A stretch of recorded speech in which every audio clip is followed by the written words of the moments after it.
Boa noite, pessoal. Sejam muito bem-vindos a mais um episódio da série do MyWay, The Webinar Sessions. Hoje é com muito prazer que eu apresento o nosso convidado, que é o Dr. David McKinney. Ele é um arquiteto, ele tem um bacharel em arquitetura, ele tem mestrado em ciências aplicadas e ele é doutor em planejamento de cidades. Então, ele tem uma larga experiência, um grande knowledge sobre essa parte de desenvolvimento de cidades, o que vem acontecendo. Hoje ele é o chefe acadêmico da Westcliff University, ok?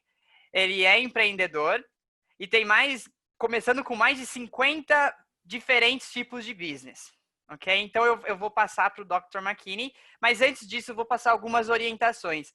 Pessoal, no webinar de hoje, vocês vão poder interagir com o Dr. McKinney.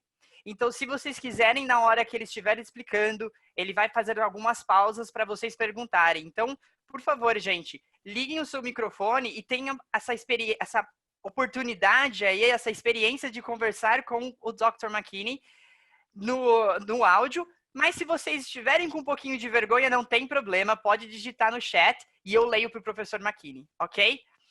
So, thank you very much, Professor McKinney. Thank you for joining us today. Thank you. Thank you. So, I'm going to hand to you so you can do your amazing presentation. We are very excited to listen from you. Okay. Thank you ever so much. Good evening. I am Dr. David McKinney, Provost of Westcliff University, and I'm honored to be able to offer for your consideration a few ideas regarding the pandemic. And I encourage you during the presentation, as was identified, to ask questions. Let me start out by saying it is not the intent of this presentation to review the full status of numbers associated with the pandemic, other than to acknowledge the following few observations, including my expression and our university expression of our empathy for what is now happening in Brazil. It might be some time, as you know, before a vaccine is available that really results in the protection of herd immunity for all nations. We all have to act smartly rather than regressing, as we seemingly are doing in both Brazil and the United States, almost in mirror fashion. No country is immune to the virus. One of the key drivers behind the recent rise in global cases over the last few weeks is the continued rise of cases in Latin America. Last Sunday, Brazil, I believe, experienced over 30,400 new cases in 24 hours. Your country has recorded more than 1.3 million cases of infection, yet reopening continues in cities including Rio de Janeiro and Sao Paulo.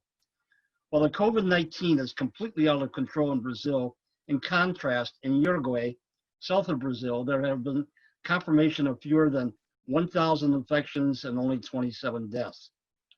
Brazil is now becoming recognized as the world's coronavirus epicenter, with no national plan for its mitigation. It seems though Brazil is now mirroring the United States in a premature return to normal life. This will only make that life that much harder, as it will make it more difficult to flatten a steeper curve. It is exceptionally important that you and your families protect yourselves and not fall victim to accepting misinformation about the seriousness of this pandemic. It is serious, and it's a matter of life and death. Our agenda tonight is, in contrast, now to be focused on how you can get to the top, using this disastrous crisis as momentum for doing so. The rising to the top phrase is inspired by my grandparents who operated a farm where they milked cows in the morning. When I watched them take the milk and put it in a separator, they always explained how the best part of the milk, the cream, would always rise to the top. What I hope to show you quite quickly is how you, being your best, can likewise rise to the top, even during the pandemic environment. My intent is to show how the crisis is the stimulus for thousands of ideas, new business ideas, and you may need only one to get to the top. When you get near the top, it's almost human nature to generally always look at where you've come from, rather than looking toward the future and where you're going. It is important that you never take your mind off your goal. This is what this presentation is about, that you adapt to what is happening, but more importantly, keep moving toward achieving your personal goals.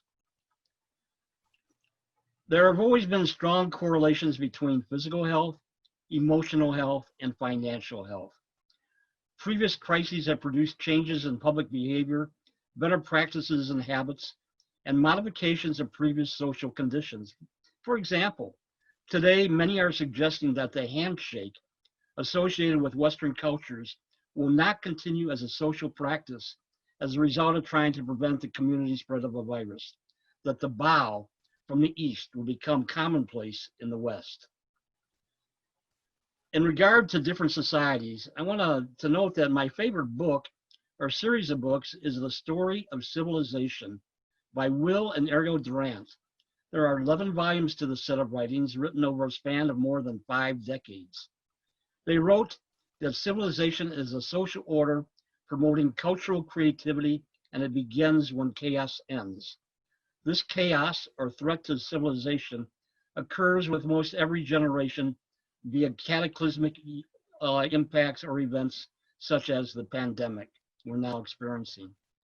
The Durants argue that man differs from beasts only by education, which they define as the technique of transmitting civilization. They also argue that some of the best ideas developed by mankind during history occur as the result of having to deal with these cataclysms. A quick review of the various crises show that the Durants were right on target with their suggestion that mankind learns how to advance civilization by dealing with crises via education, creative problem solving to move forward to avoid the future impact of the same type of crises. The next couple of slides are shown only to illustrate how from each crisis came certain societal improvements resulting in the continuation of our civilization, no matter how small or how big the resulting ideas were.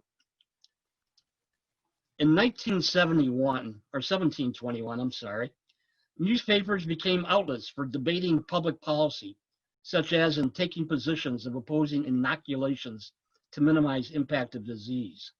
In 1793, results emanating from the yellow fever in Philadelphia were signs of philanthropy, people making donations for building orphanages, distributing clothes, and helping community volunteer efforts. The polio epidemic in 1952 resulted in a significant need for iron lungs.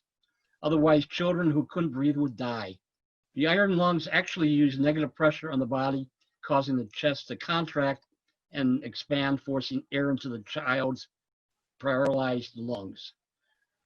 The March of Dimes became well known for raising money around the world, one dime at a time, to provide iron lungs, as shown in the next slide. 19th century health episodes include the bubonic plague in the 1890s that killed 12 million people worldwide. A common practice was a disinfection bath, such as in Karachi, India, in 1898 for those who quarantined, using carbolic acid, which burned the skin and sometimes caused death. It was soon learned by the medical community that this type of remedy was more disastrous than the need for it, which helped establish the development of specific medical protocols. More than 100 years ago, at the beginning of the Spanish flu in the United States, the city of Philadelphia flu epidemic was just about 0 cases, and the city decided to go ahead with a military parade, although most warned against it.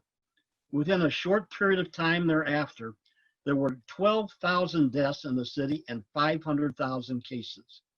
Likewise, the city of Denver in the United States had a premature reopening of the city, and a severe outbreak of the influenza occurred, and the notion of social distancing and the wearing of masks soon became prevalent. There's always been a discrepancy to access of social benefits by different groups. A concern is how to level the playing field so that everyone has the same access. This pandemic clearly illustrates the worldwide need for global supply chain, which is digitally monitored. we need to reference science based on facts, not personal suppositions. More importantly, we have to find a balance between the health of our lives and the finances associated with our livelihoods. In the second week of June, when it was observed that a second peak and the first wave of COVID-19 in the United States was beginning to increase in numbers, the stock market fell significantly in fear of the financial impact of the growing health problems. This marketplace balance appears to have happened automatically between these two services. In regard to the future recovery from this crisis, or any crises encountered in the future, the world needs to rethink how we manage our lives. That this virus may never go away, at least in the foreseeable future, as is an option as suggested by the World Health Organization. One way of better managing the future is implementing the idea of smart cities, using advanced technologies to curb the contagion. One new business solution is to have employ individual level track and trace systems using geolocation data and TV image recognition complemented by remote biometric sensors. The contagion nature of the pandemic has given robot makers new opportunities to deploy their creations, and the coronavirus may end by accelerated adoption of these machines. Spot, the name of the robot dog pictured, is currently undergoing trials not only in a park in Singapore, but also in hospitals to help with coronavirus treatments. For example, demand for the delivery of robot technology has skyrocketed in recent weeks. Acting as a loudspeaker on legs as it walks through the park, as is the function of Spot, may only be the beginning for these robot deployments. The company McKinney analysts suggest that businesses which have the best chances of surviving are those for which the actors act swiftly, early, and decisively. Likewise, the leaders of nations who not only acted early and swiftly during any pandemic stand out from other leaders as becoming the world's most admired leaders. Women national leaders have a phenomenal record in dealing with this pandemic. Finland, for example, as a country, has been preparing for catastrophes since the 1950s and has stockpiled enviable medical supplies, oil, tools, and even ammunition materials in case of a critical armed attack. This type of national protocols, combined with a savvy decision-making by their women leaders, seemingly give cause to make these women highly successful. New Zealand, for example, during the first week in June, announced the total eradication of the virus in their country, but they still continue to quarantine travelers to their nation as a safety precaution. Also of note is the country of Vietnam, which shares a border with China, and yet has had no deaths from the virus as they acted exceptionally quickly, shutting down the country, and every citizen understood the importance of social distancing and the wearing of masks, which they did from the very beginning. Their data has also been confirmed by the Oxford University, which has a field office in Hanoi. New Zealand forced a lockdown and banned tourists almost immediately. In Iceland, free testing was offered to all citizens and used a tracking system from the very beginning. And Germany, due to the leadership of Angela Merkel, who also is a scientist with a PhD in quantum chemistry, has the lowest mortality rate in Europe. Merkel, at the very beginning of the pandemic, was truthful with the people of Germany and told them, as I said at the beginning of my presentation, this is a serious situation, take it seriously. On a national level, particularly in the arena of dealing with a crisis, no matter the type, quick decision-making actually saves thousands of lives. This is a skill that every successful business leader should possess. TikToks are quick, funny, and usually rooted in meme culture. It is fun and a relief from the reality associated with the pandemic. TikTok has had significant growth during the crisis. In essence, people use TikTok because they want to feel good and share their feelings with others. It's a great builder of self-confidence, and this shows what might be a good objective for any new business service or product, particularly during the time of the pandemic. 66%, about 2/3 of U.S. Sorry, employees are, doctor. yes. We just got a Tiago. He just wants to know your opinion. I'm sorry to interrupt you, but when you were in that slide talking about females leaders, country leaders, he wants to know, Professor, what is your opinion? Why on those countries that females leaders are in charge of the countries, the number of deaths and the number of cases are lower than like males leaders? Do you think, what is your opinion about that?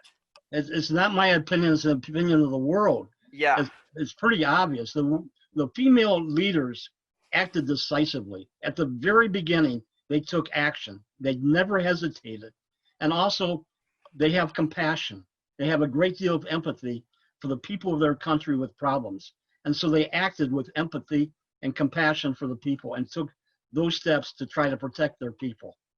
But you know, there are other male leaders that, you know, like the leader of Vietnam is a male, and he has no deaths in his country.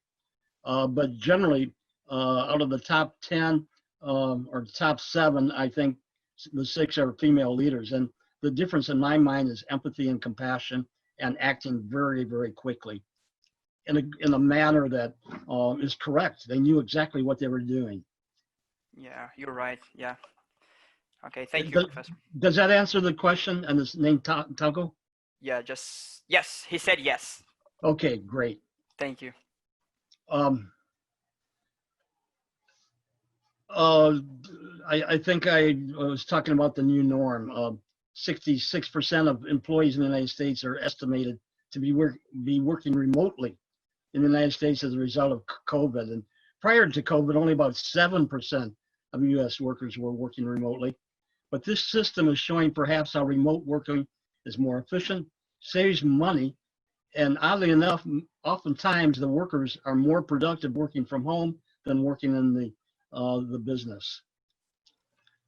Innovation has always been essential to solving big problems.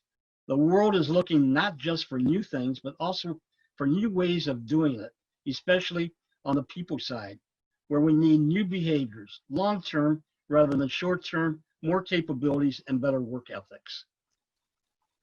There are opportunities for new businesses wherever you look. This is a photograph I saw Portuguese Minister of State speaking with the press, and notice the webcam on his desk. A good idea for a new business would be offering a webcam retractable single post stand that fits into a desk place so that the webcam is at the same level of the speaker's eyes. Also, you can revitalize old ideas, and today's common ventilators that's used for treatment of COVID-19 is expensive and requires intubation, forcing air into the lungs, and impacts the heart adversely, often causing deaths for those who use a ventilator. And I think the average is somewhere between 70 to 80% of all those that use a ventilator die from its use. Due to the shortage of ventilators, the iron lung from decades ago that was used for polio was renewed and has helped in the safe replacement of the ventilator typically used today in many hospitals around the world. You're now able to identify what values are important to you, whether it's your health or your finances, or preferably a balanced combination of these two opposite values. Your set of personal values should help determine the resting stops or detours you want to take during your lifelong journey toward achieving your personal goals. Detours are commonplace, and you shouldn't be afraid of them. In the United States, the average worker has 5 different careers and 15 different jobs during their lifetime. There's an urgent need for problem solving and critical thinking. All countries know the virus at the same time. Those who did not do strategic planning and did not follow a thoughtfully prepared pandemic response plan have the highest rate of deaths. Hospitals and medical research entities in the United States and perhaps around the world are now being constantly hacked. So solutions are important to countering the hackers.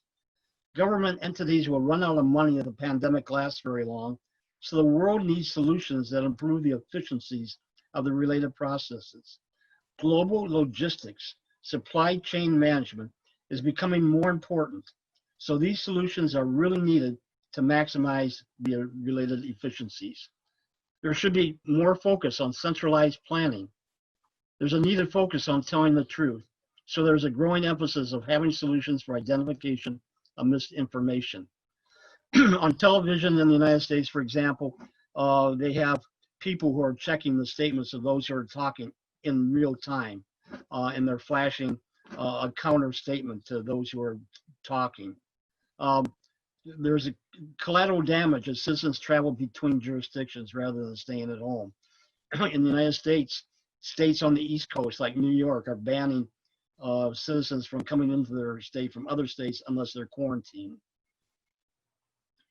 A recent study suggests that the lifting of stay-at-home orders in one state impacts the behaviors of other states, so there have to be solutions how to coordinate different regulations in neighboring areas, new solutions based on new ideas.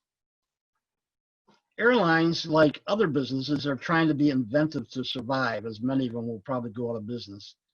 And they're trying to find a magical formula.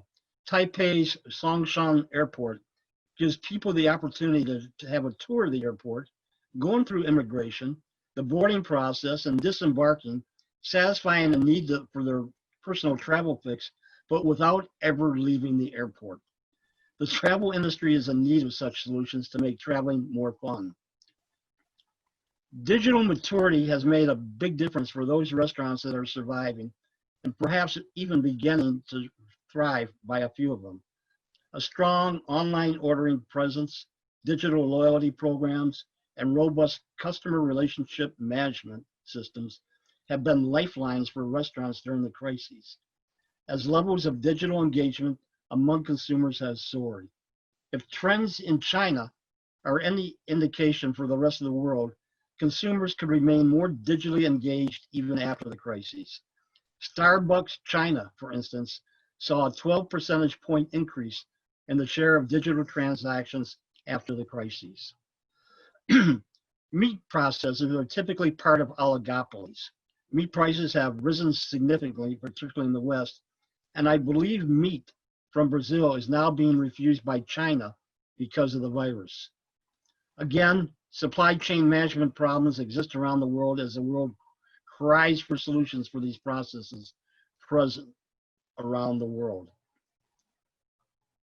Most apparel shops and chains weren't financially secured prior to the beginning of the pandemic, and businesses are concerned about sterilizing fitting rooms after each user, what to do with returned clothing, or how to manage those trying on clothes while in the store. Again, a cause for a new business idea. The United Nations reports that 1.5 million school children had their schooling interrupted. Danish schools were the first schools in Europe to reopen, and each country has come up with its own set of protocols or new ideas. For example, South Korea disinfects each and every classroom daily. And what I find interesting is that the school bell in Belgium has been replaced with a theme song from Star Wars to inject fun into the process of going back to school. Remote working has shown the need for wider broadband coverage, which will eventually be the result of 35,000 satellites to be launched. With broader internet coverages around the world, there will be the possibility of many new businesses. Remote areas such like in the Amazon and Brazil could now support these new businesses because of the broadband coverage from the satellites. Family health and fitness days, virtual craft courses, virtual fitness courses, ideas which might become permanent, and again, the opportunity for new businesses.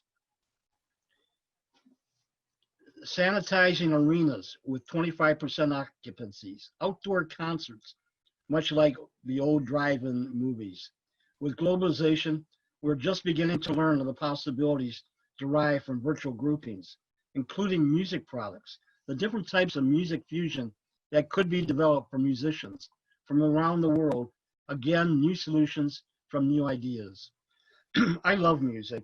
And I see groups where they're different musicians in a band, or people that never play together, and they're in different locations, and they come together online, and the fun, the music is tremendous. And this may be a new genre of music that's developed. Twitter has told its employees that they can work from home forever. According to one survey in San Francisco, CEOs, about 1/5 of the company, they're planning to keep their workforces at home even after the stay-at-home orders are lifted. And the effects are beginning to be felt. A car manufacturer for Mercedes halted operations, one of its plants in the United States, as it couldn't get parts from Mexico. Once again, in the long term, supply chain resilience will be an area of increased focus for these manufacturers. And there's going to be a lot of need for people who really understand supply chain management. In terms of building designs, COVID-19 will likely impact all future building designs focused on social distancing, temperature screening, hand washing and sterilization stations, fewer elevator occupants, better access to open spaces with fewer people in those spaces, one-directional hallways, an intentional lack of person-to-person contacts using more teleconferencing, restroom doors that have foot openers, all of which are new solutions from new business ideas stimulated by the virus, and also better air quality treatment. And I believe I've read that researchers at Sao Paulo and Sao Carlo developed a new air conditioning system, eliminating the COVID virus from the air with UVC germicidal light. And that was just recently. COVID-19 is forcing the development of protocols, such as better cooperation between hospitals, telemedicine to provide services in remote areas, such as is done now in the Philippines, and cooperation between regions regarding how to better manage when there are different laws in different regions. Telemedicine offers a whole new arena of business opportunities, such as allowing physicians to conduct virtual physical examinations, perhaps coupled with clothing or accessories that can actually measure critical body metrics such as heartbeat, blood pressure, and relay that information almost continuously virtually back to the doctor in whatever location the doctor may be located. Many businesses are organizing community volunteer events for its employees. As we have previously referenced in past pandemics, there are incidents of increased charity or volunteerism. And when you think about the future, I ask you to act aspirationally, not only for you, but also for the communities of which you're a part. There is no guarantee that this virus will disappear, particularly if you consider the length of other viruses which have lasted for decades, such as polio and HIV. Listen carefully, really carefully to what I'm about to say, because I think it's really important and indicative of what the future may hold for all of us. Using artificial intelligence, big data, and digital technology, the Canadian firm Blue Dot predicted in August of last year that a significant viral disease was about to be initiated in Wuhan, China. And this was about 5 months before anyone in Wuhan or any part of China realized what had happened, because it was 5 months before it happened. The same firm had accurately predicted the Zika outbreak 6 months before it happened. And based on information given to it by Blue Dot, California became the first U.S. state to shut down its economy. I just wish it had kept it closed down. Blue Dot is definitely growing. And based on this one idea of predicting the future based on data collected, Blue Dot is hiring for its team of experts, veterinarians, those that specialize in epidemiology, medicine, ecology, mathematical modeling, geospace analytics, entrepreneurs, data science and engineering, design, finance, and development. Blue Dot is a company which I think is sort of paving the way for other companies that will get actively involved in predictive analytics whereby various disciplines are merged. The past is behind us, or hopefully will soon be, and every hilltop you reach in the future will become a plateau for another climb. Your generation will lead the rest of the world in solving problems. presenting solutions that are of huge benefit to our society. And the world is eagerly waiting for your contributions based on a new set of ideas that you and your fellow members of your generation will develop. The path ahead will surely have ups and downs and will require resilience. As lockdowns are relaxed and segments of the economy reopen when they're supposed to, viral resurgencies and unforeseen events will keep growth from being a straight up line going up. Now's the time to start climbing though, gaining training, developing ideas, and making decisions about your future. As Warren Buffett suggests, there are more losses and opportunities you don't take than in opportunities you do take. My parents, as did most of their generation, often said the sky is the limit. Your generation can easily reach into the clouded sky and be a part of the space workforce, as shown in the International Space Station. And in 2017, about 3 years ago, the United Arab Emirates announced plans to build the first inhabitable city on Mars, the planet, within the next 100 years. A working prototype is to be completed within the next 2.5 years. It will be built fully operational as though it were on Mars. The city is to be 3D printed, both in the United Arab Emirates and on Mars, and in Dubai. It is now located and being built next to the existing Mohammed bin Rashid Space Center. A young woman, and I find this of interest, Elisa Carson, she's aged 18, and she's the only person ever to attend every NASA space camp, is now realizing her dream as she is being trained to become the first American to walk on Mars 12 years from now. For most of us, this is a crazy idea, but Elisa, age 18, through personal perseverance, is now making her childhood dream become reality. Don't bury your ideas, particularly those which this pandemic fosters. Make them happen through training, your personal strength, and assistance from your mentors along the way. As I said, I love music, and I almost made it a career, and believe music often is the force that heals. I thought this song and its lyrics, as written by Michael Jackson, Heal the World, accurately portrays the current wishes of most people around the world. And if you're not familiar with the song, I encourage you to read the words as sung by Michael Jackson. This is my contact information.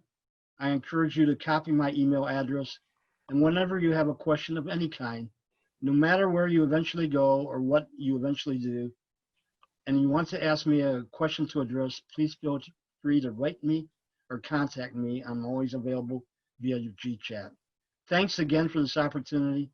May you, your friends and family stay safe and healthy. Thank you. Oh, well, Professor, was amazing. Thank you very much. My mind is very open right now, and I do have some questions, and I do have my personal questions as well. But first, I want to thank you very much for this fantastic presentation. And I'm going to encourage all the people who are here watching us, please, if you do have a question, don't hesitate. Open your microphone and talk to Dr. McKinney. That's a great opportunity to talk to a very amazing, fantastic, and brilliant man. So I think that's a great opportunity. Please open your microphone, or again, send the questions for me through the chat box.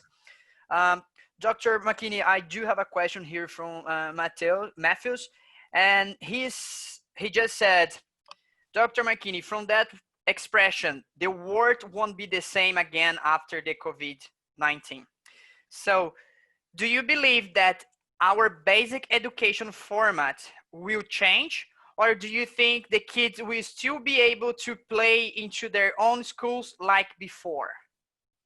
It depends what school and what format you're talking about. I think he's talking about like primary school, secondary school, and yeah, the format of schooling, I don't think it's going to change. It's really the way the instruction is offered.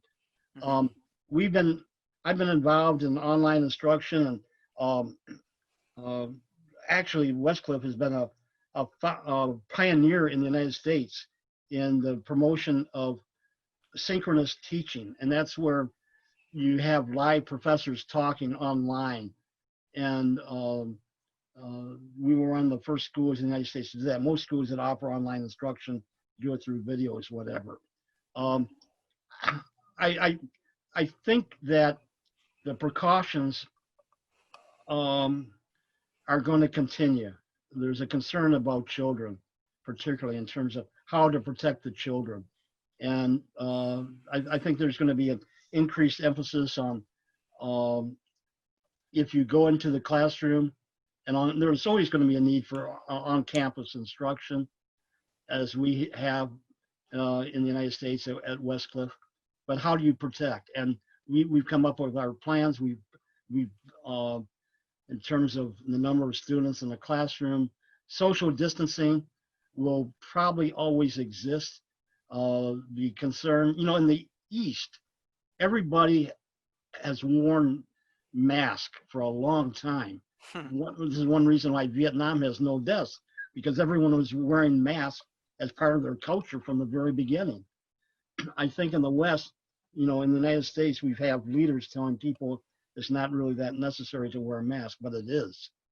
Whether or not it becomes a social tradition and having children in school wear masks, that's to be seen. But I think there are going to be traditions changed and new ideas. It's really up to your generation and the millennials and the Z generation to come up with new ideas and new solutions. And that's how we evolve as a culture, as a society. Yeah, definitely. Because I just read an article. I don't remember which newspaper I read that, but I think in France, all the French schools from primary schools, they are closing down again, and which is very scared because they just opened. Yeah, and I think unless the direction from the nation's leadership in both the United States and Brazil changes dramatically, there's going to be consequences that have to be dealt with. There's getting to be a point that, it's like critical mass of anything. If it keeps on going like this, the harder it's going to go down. True. We had things under control nationally in the United States, and much like in Brazil, there was direction to open up everything, and which is what happened. This is what happened in California, a lot of pressure to open up, and it was a big mistake.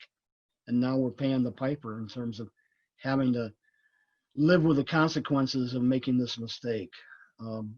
Hopefully it won't happen again, because we have yet to come into the second wave. We're in the second peak of the first wave, but there's going to be another wave of the virus probably in October around the world. Yeah, we pray not, but yeah. Yeah, and it's just, hopefully everyone's going to be ready for it and will behave in a much different way. A lot of it's personal responsibility, and those that don't assume personal responsibility also pay the consequences. Okay. Well, thank you. Maria Carolina Mendes, doctor, she's asking, Dr. McKinney, do you think volunteer work and social work can make to a student career on this moment, or do you think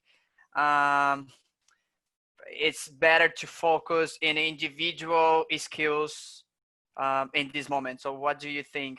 What is your comment? First of all, I believe in volunteerism. I believe in giving back to the community. Westcliff is known as a social benefit corporation, and we have charitable events and charitable activities. So not only myself personally, but our university believes in volunteerism. It really depends on what type of activity you're pursuing as a volunteer, whether or not it becomes a career. I am married to a Filipino who's been a caregiver and is now managing an assisted living facility. And she started out very young as a volunteer in hospitals and made a career of it, as many Filipino women do. And now she's got a position of management. So it really depends on what you're driving for. I truly believe you can achieve whatever you want to if you put your mind at it. And that's what the most important thing is. Whatever avenue you take, whether it's volunteerism or starting your own business, if you put your mind to it, you're going to succeed. Yeah, I think that's a great advice, because we got some students and we always encourage students to do this volunteer work, this social work, because it's going to increase a lot their soft skills and their own skills. And because some students may think like, oh, I cannot be next to my friend, so I cannot do anything. It doesn't matter, because we do have, like, as you said, Doctor, the TikTok is a very fun way to develop something, to raise money, or to help someone, or to help a community, right? Yeah, exactly. And, maybe, Ms. Mendez, and some of the other people that are listening may have an idea in their mind. Don't let that idea slip. Try to make it happen and pursue it. You have that idea because your mind is working and putting the pieces together automatically for you. This is how new ideas happen. But follow your dreams and make them happen. Great, thank you. I think Bruno Rogério Moreira, he wants to ask a question. So Bruno, if you want to open your microphone and ask directly to Dr. McKinney. Oh, hello, Dr. McKinney. Hello, everyone. Hi, Bruno. It was a great talk. I'm great, thank you. So it's a little bit of the topic of education that FH focus on, but I'm an architect as well. And I would like to know, what do you think that the role of the architects will be regarding this pandemic? Okay, as you know, I started out as an architect, and my dream, quite honestly, when I was in high school, I wanted to become the first architect to design buildings on the moon. Obviously, that never happened, but that's why I have an interest in what's proposed for Mars. I think architects, I enjoy architecture, I enjoy city planning, because I felt as though I was contributing to the happiness of other people. To see people being happy in spaces that I created, or in cities, or in park areas, or in recreational areas, that's what makes an architect really feel good. I feel even better when I have a solution that really not only makes them feel better or happier, but gives them protections that they need societally. I think the role of architecture or architects as a result of the pandemic will be much like I talked about near the end of the presentation, that they're going to have to come up with new ideas. I don't know the validity of the idea of the researchers at Sao Paulo in terms of a new air conditioning system that eliminates the virus from the air with a light. It might work. I haven't seen any criterion, but these are the types of ideas that architects can come up with, or in collaboration with the engineers that they're working with. I think that's the role of an architect. I think it's in my eye, a very respectable position because it helps society. That's good. Thank you, Doctor. Thank you, Bruno. And thank you, Bruno, for asking the question. I appreciate it. And good luck to you in your career as an architect.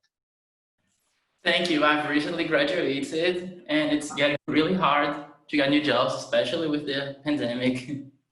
Well, I started, I went from architecture to city planning, but then I started a business building homes. And the mortgage rate, well, the prime rate for borrowing was 23.5%. It was the highest rate in the history of the United States. And I started a home building company where the mortgage rates were ridiculously high. And what happened was, as I was starting my business, the other companies were falling by the wayside. And when I really started moving, I was ahead of the heap because I had started when everyone else was having problems. So I learned to sort of do things counterintuitively. And I became almost a contrarian, that if people go in one direction, I want to go in another direction so that I stand out. So there are ways of doing it. It really depends on, there's no one way that's right, but just choose your path and follow it. Okay, thank you very much. Great advice. Thank you, Dr. McKinney. Dr. McKinney, Miguel G, he wants to ask 2 questions. So Miguel, please feel free. Hi, Miguel. Hello, everyone. Hello, Dr. McKinney. Hi. I would like to do 2 questions. Do you think the demand for the medical graduations will increase after the pandemic? And do you think the opportunities of the United States government had given more opportunity to forgiveness, like Brazilians? In terms of the forgiveness, you mean forgiveness of loans? I want to understand the question. It's like for Purdue University in United States, it's too expensive, and I know in the citizens can take like money of the government, and you pay after the university. Right. Do you Like a think loan. yeah, and do you think after the pandemic, you're gonna be more able to forgiveness like Brazilians? Because I like to do a graduation there for medicine. Um, And in what program, what area? I would like to do biology and Okay. after medicine. Okay, excellent, excellent.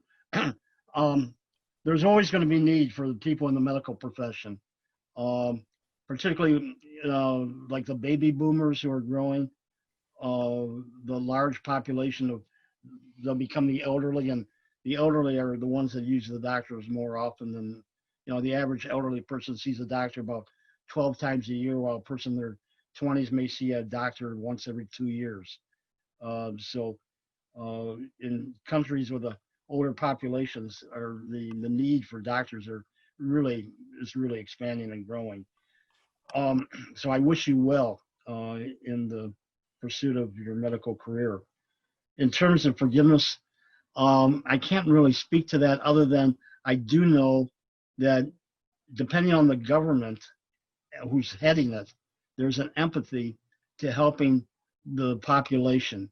And if in fact the students are hurting, there may be new programs. There right now, we have 2 parties, as you may know, in the United States. And one party is preparing bills that are being rejected by the other party. But if we have a new government in November, that might be the case, where there's more recognition of the needs and providing money to those who need it. The past couple times, the United States gave money not only to small businesses, they also gave it to many large businesses that didn't need the money. So there's a lot of depends type answers to your question. It's a great question, but there are a lot of variables that I would enjoy the opportunity to talk with you. And if you want to contact me, I'd love to chat with you more about this subject. Okay, thank you. And thank you very much. Yeah, I think the financial aid, doctor, you can correct me if I'm wrong, but I think the financial aid into the universities, by the way, guys, we're going to talk about Westcliff in a few minutes, but in general, the American universities, they offer financial aids even for foreign students. Yeah, and there's also the Organization of American States in Washington, D.C. that has special scholarships for students from the Latin America countries that attend American universities. So there are special programs that have special monies reserved for students from Latin America. Great. And Miguel, it's a little bit expensive to go to US, of course, because the currency is different, but it's not impossible. There Right. are a lot of scholarships waiting for you in the universities, and you're gonna see when John starts speaking about Westcliff. So even though it's not your field, but anyway, you can see that you can have a great future, and you don't have to be a super rich to go to US to study. Thank you. No worries. But thank you for the question. It's appreciated. Definitely. Thank you very much. It was very, very interesting. And has anyone got any another questions for Dr. McKinney?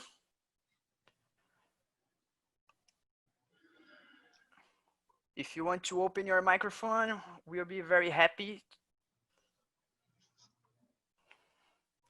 Okay, so I think I can read this question. It's from Tiago again, Dr. McKinney. You say a lot, many times about these new careers, new jobs coming.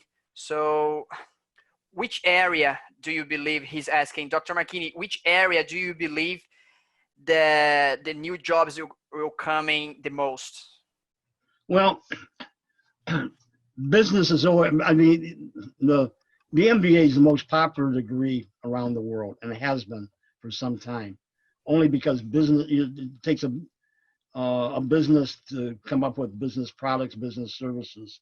So by itself, business is really a dominant area. Technology is another form of increase in importance. We're offering STEM programs, for example, but only because there's a real pushing need for technological solutions. There are a couple formulas that in terms of generating ideas and the speed at which those ideas are generated. And it's because of technology that we could do a lot more now than we could 30 or 40, 50 years ago, because of the speed at which the products and services are being built. Like, for example, 3D printing. Can you imagine building a new city on the planet Mars with a 3D printer? That's what we're talking about. And they're going to be doing it in the United Arab Emirates. But we're getting a prototype 3D printer at the university. At least we're talking about it now.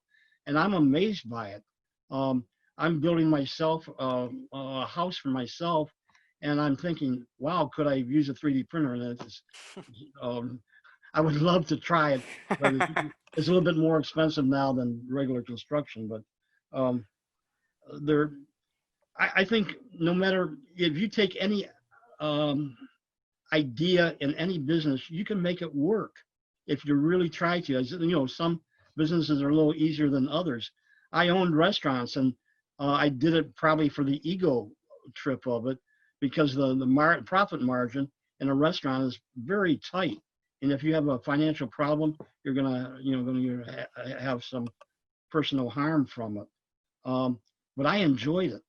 I enjoyed it, and I've started a lot of businesses, and then I've sold them. But it really depends what you're after. I'm after not only feeling the financial rewards from new businesses, but also the gratification of running something that I've designed. And that's the artistic background in me, that I love to create something and see it work. So it really depends on who you are and what you want to achieve. Okay, great. So Vanessa is asking, Dr. McKinney, what kind of business are growing right now? So I think, yeah. Well, definitely computer services, computer technology. And I gave the example of Blue Dot, which I think is the ultimate of what we're talking about in terms of providing services that result from computers. You could never do manually what we're doing with the computers. When I went to school, in terms of, I can't remember who was, it was Bruno, I think, was the architect. Yeah. I had to design a 20-story high-rise building when I went to school, and had to design every connection, every joint. It took 5 months for me just to do the structural analysis for that one building. And today, a computer can do it in about 10 seconds. I can remember when I was a young child, about 10 years old, I had a pen pal in India, and we could only correspond like 2 or 3 times a year because it took like 3 or 4 months to get a letter from the United States to India, and then another 3 or 4 months to get one back. And now with a computer, I can talk to my friends in India in nanoseconds. So technology is really it's advancing our culture very quickly. And you have the opportunity to identify the direction in which you want to take that technology and make it happen to serve not only you, but the people you're providing services and products for. Thank you. And that's funny, Dr. McKinney, what you said about when you were at high school, when you were at school, drawing all the joints. And because when I was at university, I have a civil engineering degree. And then two guys from my class, they were complaining about the AutoCAD class. Oh, that's too hard, that's too difficult. And the professor at the time, she said, hey, stop complaining, because on my time during my degree, I had this huge paper and I had to draw all by myself in hand work. I didn't have any technology at all. Yeah. So it was kind of funny. I belonged to a social organization when I was in college, and I was the treasurer, and our president was into computers. And we had a Fortran 1620 computer on the campus that I had access to. And I was instructed by the social group to, rather than prepare all the member bills monthly by hand, to use the computer. And I hated computers because you had to punch these cards, 2 decks of cards, 2 feet in length. There were like hundreds of these cards. And if I made one mistake with one hole, one punch hole in any of the cards, I had to redo it. Sometimes it would take me 6 to 8 hours to do what I manually could do in like 40 minutes. And now the computer, again, can do it in nanoseconds. Yeah. So it really depends at what point in time you enter the system of technology in the area in which you're pursuing. That's true. So I just want to thank you one more time, Dr. McKinney. It was a really pleasure to listen to your presentation. It was fantastic. You're a very brilliant man. And thank you for sharing your experience and your knowledge with us. Thank you very much. Okay, and again, my offer is for any student, whether you're going to Purdue or wherever, or Westcliff, I enjoy the opportunity of chatting with you. And I don't care what time of day or night it is, feel free to contact me and I will respond. Thank you, very kind. So talking about Westcliff, this amazing opportunity, this amazing university in California, I just want to hand to John to talk a little bit about this fantastic university. Thank you, Diego. Thank you, Dr. McKinney, for the wonderful presentation so far. I think it was fascinating, especially the open discussion we had at the end. I feel like I can listen to that forever. So again, I'd like to thank everyone for joining today. But my name is John, and I'm an international outreach representative from Westcliff University. Before we wrap up, I'm going to give you some quick information about Westcliff. Westcliff is regionally accredited and private university located in sunny Southern California. Our business programs are globally accredited by the Accreditation Council for Business Schools and Programs, ACBSP. At the moment, we have roughly 3,000 students on campus, with about 40% international, representing over 80 different nationalities. Now, we, of course, here are our programs. We have 4 colleges, College of Business, College of Technology and Engineering, Education, and Law. We offer bachelor's, master's, and doctorate degrees in business administration and JD degree in law. Students that enroll in the business administration actually get to choose from 24 different concentrations. The STAR concentrations will denote STEM eligible. So that means that you may work after graduating in the US. You can continue to work for 3 years before deciding what you want to do, afterwards. So there are a lot of reasons students choose Westcliff University from around the world. Many say it's our affordable tuition. We're averaging $14,000 in tuition per year, which is about a fraction of the cost of California universities. There's no upfront cost to apply to Westcliff, and payments are done per semester. International students also qualify for scholarships, which I'll get to in just a minute. And Our location, we're in the heart of Irvine, which is a beautiful city in Southern California. Aside from being near hundreds of beaches, parks, and tourist destinations, Irvine is a thriving city for tech startups, for other businesses, entertainment centers, and is rated one of the safest cities in America. We have our real, intensive English program that you can start online today from your home as well.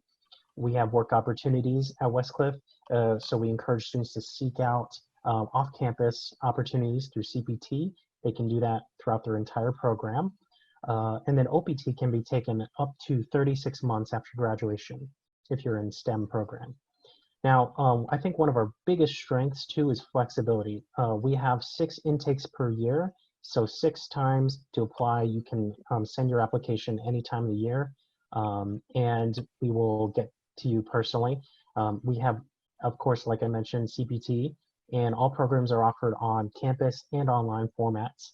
We have 100% online courses that have weekly virtual class sessions with live professors too. So on top of our affordable tuition, we have scholarships available. Students are eligible to apply to our merit-based scholarship, which is available for all programs. Student athletes, if you are accepted to one of our 16 different sports, we can qualify for special athletic scholarships. We're also a member of the NAIA, which offers national scholarships through their organization. Finally, in response to COVID-19, the current pandemic we're in, we're offering 25% discount for any students who enroll in our online programs for any 2020 intake. Our next 2 intakes are August 31st and October 26th. The students can decide to switch over to on-campus at any time for the regular on-campus fee. And this is beneficial because students really can save money while doing the online program while they wait to process their visa and prove to the embassy that they are serious students and are financially capable. Now, again, thank you so much for the opportunity from Efiji, from Diego. Thank you, Dr. McKinney, as well, for the very eye-opening discussion we've had. Is terrific presentation. Again, this is a great time too. I can stop depending on up to Diego for as far as if there's any questions about Westcliff, we can answer it now. If there's any questions in general about even Dr. McKinney's part, we can take a few minutes to answer. But yes, definitely. Has anyone got any questions for John?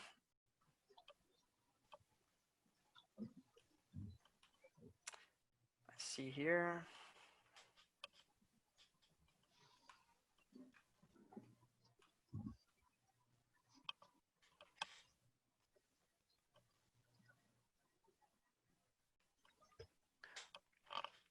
Okay, John, as Tiago here, you said it's 6 intakes. So when are the intakes? Great. Yep. So again, we have 2 more intakes this year. I'll just highlight those 2: August 31st and October 26th. Just a quick, way to remember: every 2 months will be a new intake coming. So think, the next one after that will be the end of January, and another in March. So every 2 months, and then our applications will be due 2 months before that as well. But we can accept it much quicker, actually, maybe even within a month's time if it's an online program. So just reach out to us at all, or Efiji, if you have concerns about meeting the deadlines. We'll definitely do our best to work with you. Okay, thank you. Bruno Rogerio, he just typed here, what kind of programs are there for students with a college degree? I think he's talking about postgraduate or a graduate course. Okay, great. So we have short-term certificates. We have through for MBA programs. We have our MBA, and we have our master's in computer science. We have our master's in information technology. So we offer master's programs, even in TESOL. So in the realm of business, education, and through information technology or computer science. We even have our newest program is the engineering management master's program, and that's available too for students.